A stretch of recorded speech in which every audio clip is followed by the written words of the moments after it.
Online లో loan apps పేరుతో మోసాలకు పాల్పడుతున్న 10 మందిని విశాఖ పోలీసులు అరెస్టు చేశారు. వారి నుంచి సుమారు 60 లక్షలు సీజ్ చేశారు. ఆన్లైన్ లో యాప్స్ ఎవరు నమ్మవద్దని, వాటి ద్వారా మోసం జరుగుతుందని విశాఖ సిపి ఆదివారం తెలిపారు. అందరికీ నమస్కారాలు. ఈరోజు ఒక ఇన్స్టెంట్ లోన్ ఆఫ్ ఫ్రాడ్, అందులో ఫస్ట్ టైం మొదటిసారిగా 60 లక్షల విలువైన క్రిప్టో కరెన్సీ సీజ్ చేయడం జరిగింది. అందుకే ఈ ప్రెస్ మీట్ పెట్టి ఇది చూపెడదామని. అది ఇష్యూ వచ్చేసి ఒక ఇన్స్టెంట్ లోన్ యాప్ ఫ్రాడ్. మన అందరికీ తెలుసు. Next slide.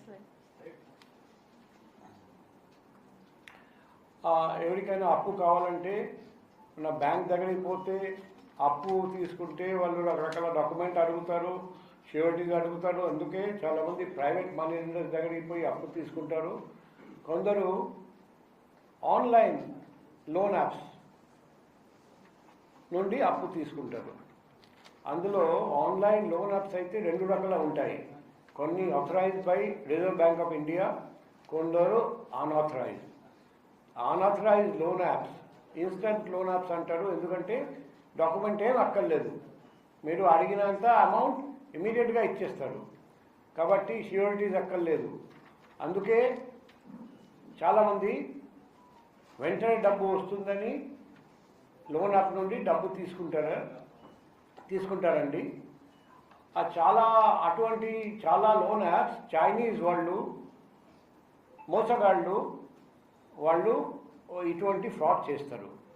సో ఇది కూడా అదే మాదిరిగా ఒక లోన్ యాప్, ఆ చైనీస్ మోసగాళ్ళు తయారు చేసిన లోన్ యాప్.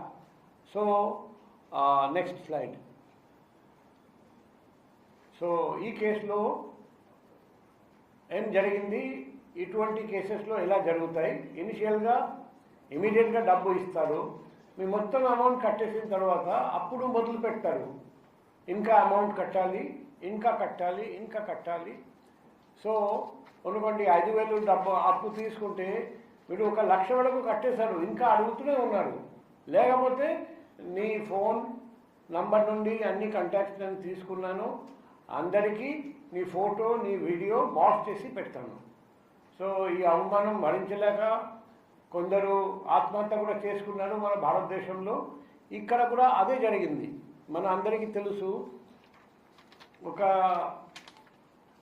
భార్యాభర్త రీసెంట్గా మ్యారేజ్ జరిగింది. జస్ట్ 1,000 ప్లస్ 100 1,100 లోన్ తీసుకున్నారు. తర్వాత 1,000 2,200 టోటల్ 2,300 రూపాయలు లోన్ తీసుకున్నారు క్యాష్ మ్యాక్స్ అప్లికేషన్ నుండి. కానీ తర్వాత మొత్తం కట్టేసినా కూడా ఎలా హ్యారాస్ చేశారంటే భరించలేక తర్వాత మార్ఫ్ పిక్చర్స్, ఇమేజెస్ వైఫ్కి పంపడం, కాంటాక్ట్స్కి పంపడం. అప్పుడు వైఫ్ ఫైనల్గా ఇదంతా భరించలేక ఆ వ్యక్తి ఉడి వేసుకొని చనిపోయాడు. నెక్స్ట్. సో మనం కేసు రిజిస్టర్ చేసిన తర్వాత మనకు 2 సస్పిషియస్ వాట్సాప్ నంబర్స్ వచ్చాయి. సో మనం చూసాము, లాస్ట్ లాగింగ్ ఐపీ అడ్రస్ చూస్తే రావాల్పిండి పాకిస్తాన్, అక్కడి నుండి వచ్చింది. తర్వాత ఒక ప్రమోషనల్ లింక్ ఫేస్బుక్లో దొరికింది, అదే క్యాష్ బ్యాక్స్ యాప్ ప్రమోట్ చేస్తూ. సో మేము 94 BNSS కింద నోటీస్ సర్వ్ చేశాము. నెక్స్ట్. అప్పుడు ఇన్వెస్టిగేషన్ చేస్తే ఫర్దర్ మనకు ఒక ఇండియన్ బ్యాంక్ అకౌంట్ నెంబర్ దొరికింది. ఆ అకౌంట్లో కంప్లైంట్ 2,000 రీపేమెంట్ కోసం అక్కడ డిపాజిట్ చేశారని. సో ఆ అకౌంట్ ఎవరు ఓపెన్ చేశారో చూస్తే అస్సాం హైలకంది, అక్కడి నుండి ఒక వ్యక్తి ఓపెన్ చేశారు. అంటే నేను చూపిస్తున్నా, మనం అర్థం చేసుకోవాలి, గమనించాలి. ఇంతవరకు ఒకటి లింక్ వచ్చింది పాకిస్తాన్ రావాల్పిండి, ఇంకొకటి వచ్చింది అస్సాం హైలకంది. అది మ్యాప్ చూస్తే thousands of kilometers apart 2 places. తర్వాత మనకు ఏం తెలిసిందంటే ఇది వచ్చేసి మ్యూల్ అకౌంట్. వాళ్ళు అకౌంట్ ఇలా ఇస్తారు, రకరకాల ఫ్రాడ్లో మోసంలో ఈ అకౌంట్లో అమౌంట్స్ వస్తాయి. ఈ అమౌంట్కి వచ్చిన అమౌంట్ మళ్ళీ ఇంకా 5 డిఫరెంట్ అకౌంట్స్కి వెళ్ళిపోయినాయి. నెక్స్ట్.